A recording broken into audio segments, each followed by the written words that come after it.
this really isn't the start to the journey that I had imagined.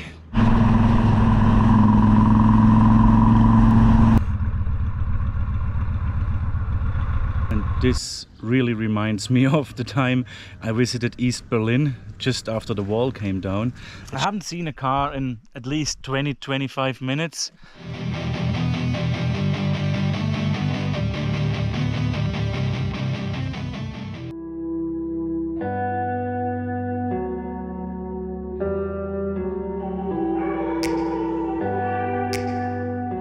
I have today finally started this journey that I have not been planning but wanting to do for the last year and a half. I was still living in Playa del Carmen.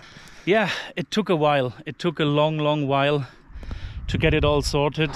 For those who haven't watched me before, I live in Ciudad, Cuauhtémoc in the north of Mexico in the state of Chihuahua. I'm about 6 hours south of the border with New Mexico.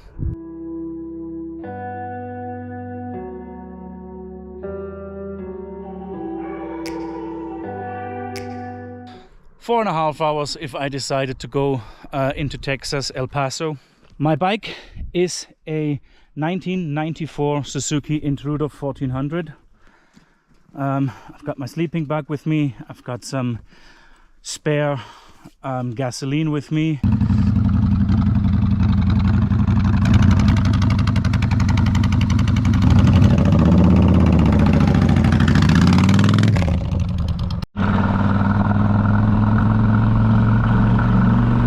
This really isn't the start to the journey that I had imagined. Not even 20 kilometers into the whole trip, I heard this cracking noise, and seems like my battery almost fell through because I think the bolts went loose. Oh Christ.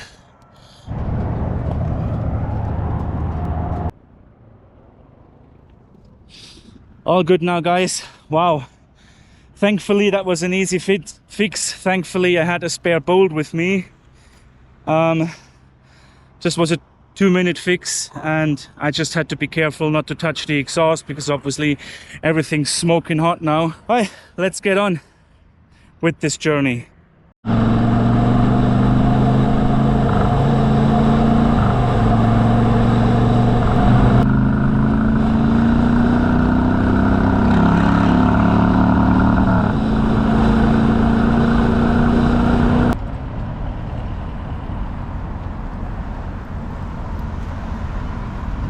I'm now in Alvaro Obregón, which I believe is also called Rubio, and I decided that I have to stop here 40 kilometers into the trip just to check whether or not my luggage is safe, and it wasn't. And that's why I put the backpack up in front now.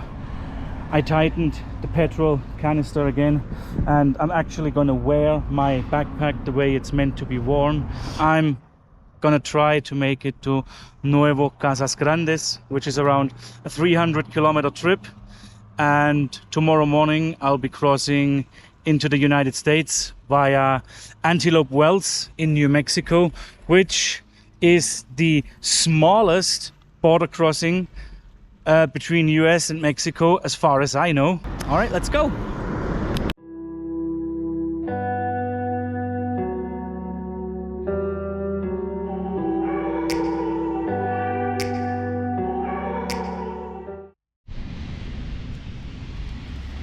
I just gassed up here somewhere in the middle of nowhere, and now I can't get this thing to work. It doesn't open anymore, so today doesn't seem to be my day really.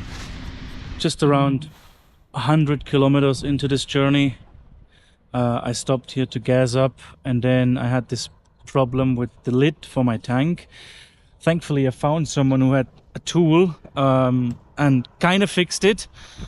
So at least it works. I can put the lid back on, but I need to buy a new one. And obviously it started raining now, and I'm unsure whether I should continue or just look for a room here and continue in the morning. It's not like I'm not prepared to drive in the rain.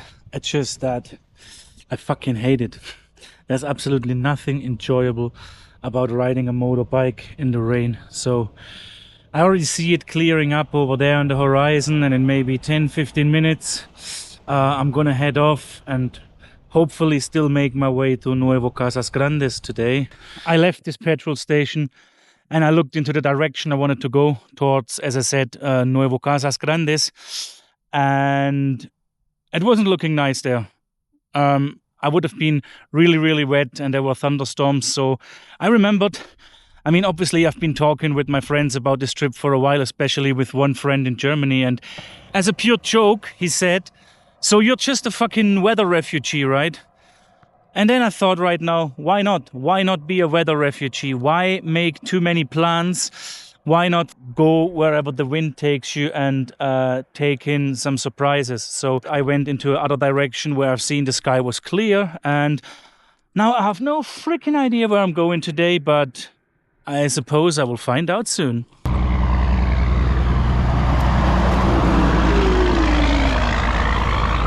I just stopped to empty myself and I got immediately attacked by some form of mutant mosquitoes.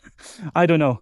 It almost looks like swamp here, but it might be due to the recent heavy rains, which I suppose the state of Chihuahua really needs. Over there, there's a lot of cattle, so up until now, I'm still seeing a lot of Mennonite names, companies, and stuff like that. So I honestly thought they were just in Cuauhtémoc and surroundings, but I must be around 150 kilometers from Cuauhtémoc now, and there's still a lot of Mennonites, still a lot of agriculture. And again, I haven't really got a clue where I am, but I like it down here.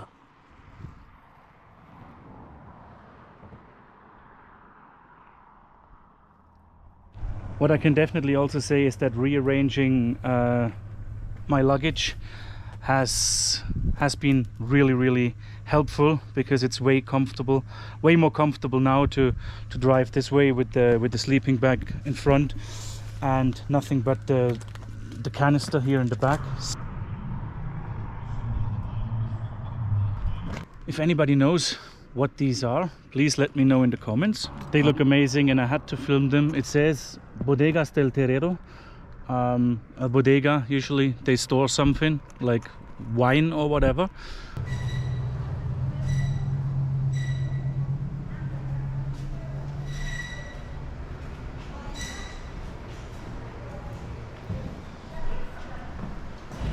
So I decided to stay in this place, El Terrero, tonight, and took a little hotel room.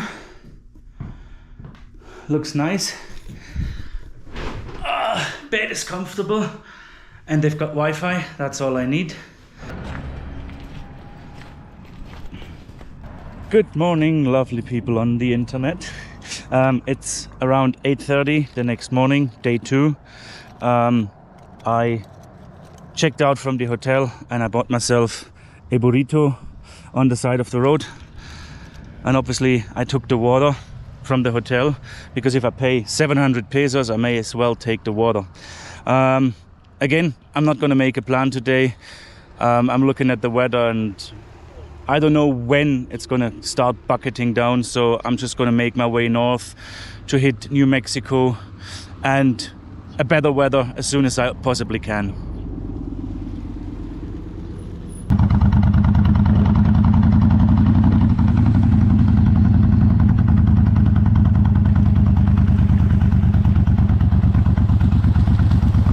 Just in the next village, guys, called El Molino, and this really reminds me of the time I visited East Berlin just after the wall came down. It's just all gray and brown and everything seems to be, well, generally seems to be a great place with a lot of abandoned shit to be explored.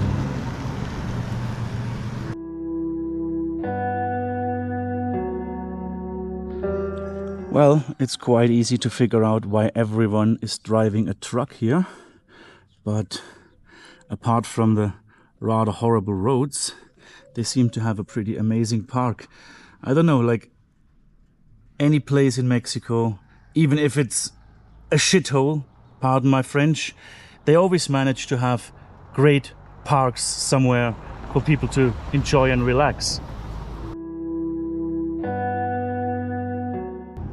And look at this, even the yoga crowd has made it to El Molino.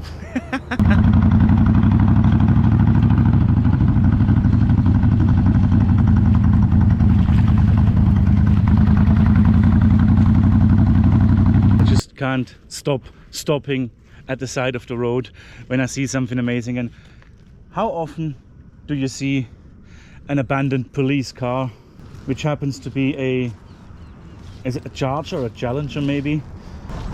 And has a strawberry magic tree in it.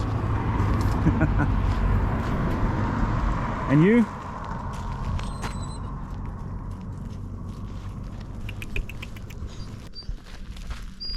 But I don't have any food because I ate my burrito already.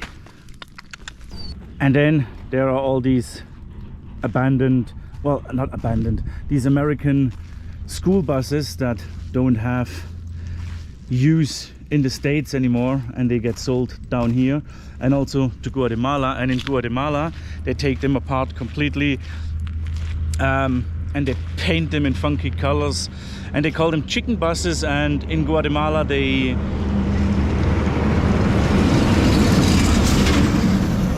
wow. No wonder these roads are fucked. I was saying in Guatemala they just use them in as everyday buses. Like if you ever go to Guatemala, you have to ride a chicken bus, especially if you're like tall like me, because obviously these buses are built for like American school children, and that's just me sitting there. And there's no space already left or right, but there's 4 indigenous women in the row before in front of me, and I'm like,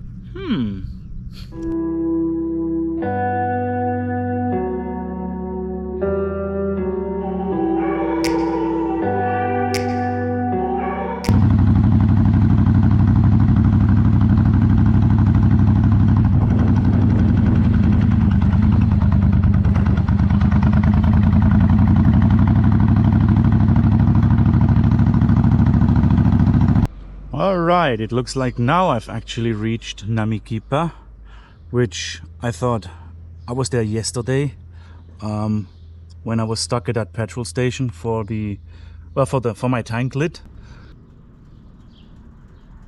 And then in the middle of absolutely nowhere, where they don't even have proper roads, you still have a statue like that, and I'm sure they will have one of these nice parks somewhere in the center. And yes, obviously there had to be one of these parks, and it's amazingly beautiful, so I had to actually stop.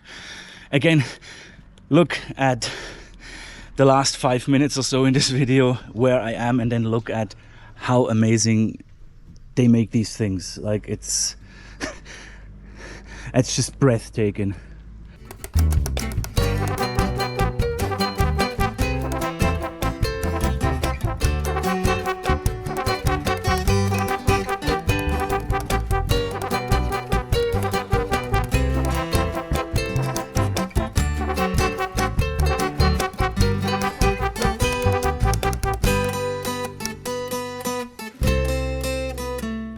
As far as I'm aware, this eagle eating the snake on the Mexican flag is because the people were nomads, and they had this legend that, or this prophecy that one day they will find an eagle eating a snake, and that's where they're gonna settle.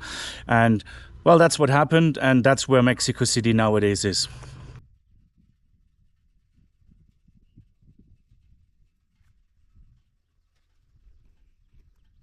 Many parts in Chihuahua kind of remind me of Scotland, from vegetation and weather-wise.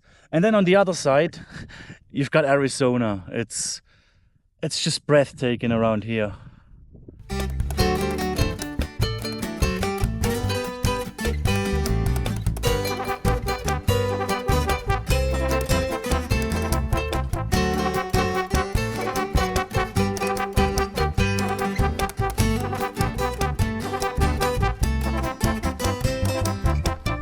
It's a pretty amazing road, pretty good. I haven't seen a car in at least 20-25 minutes. Seems like I'm completely alone here. As I said, the roads are pretty good. Sometimes there are rough patches out of nowhere, and then it gets a bit...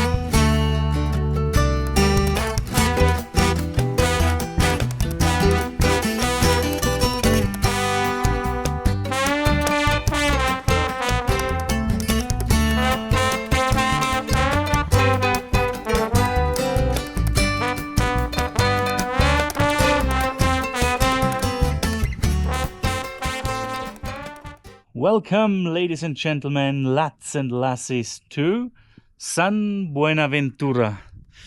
According to my tracking app, I have made 100 kilometers so far. So 100 kilometers from El Terrero, where I spent the night. And honestly, I'm just in awe, always. And I have just spotted something. And if it's what I think it is,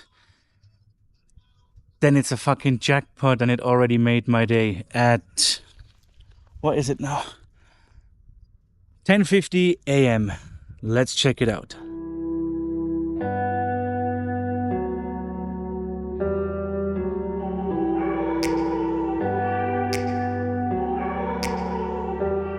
That made my day. Abandoned stadium in the morning. ¿Cómo? Sí, ¿por qué no?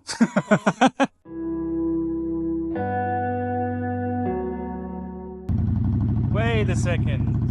Is this the actual road to the border crossing? Over there I can see the wall.